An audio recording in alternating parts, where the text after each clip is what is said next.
starts with the door of salvation. Door of salvation, eh? Yeah, man. That's an interesting choice of words.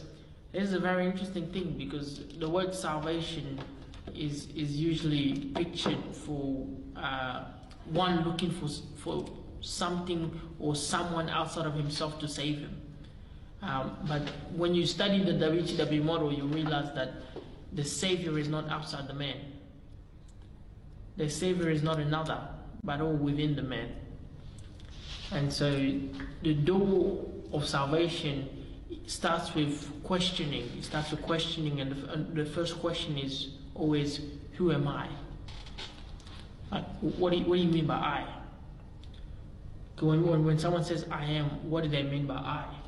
Can the viewers up there, when you guys are listening, what do you think I actually mean when you say yeah, man? When you say I. What is this I we speak of?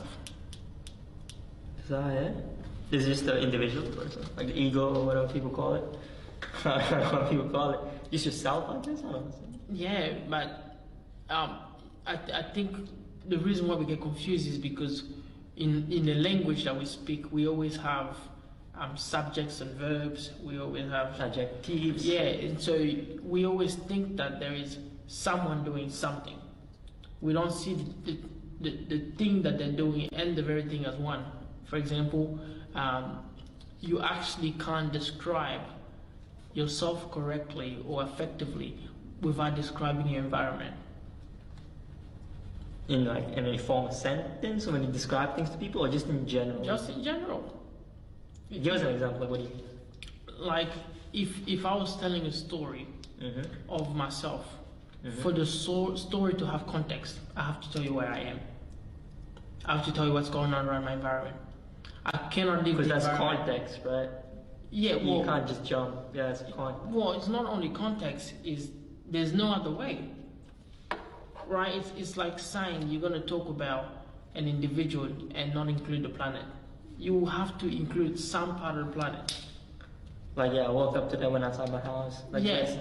So for anything to have any sense to this this mind of ours, it has to be connected to essentially an environment.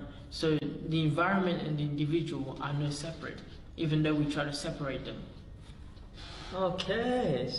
So the door of salvation really gets us questioning a lot of things about us, even the question of you will never see a shape without a color. If there's a shape, then there must be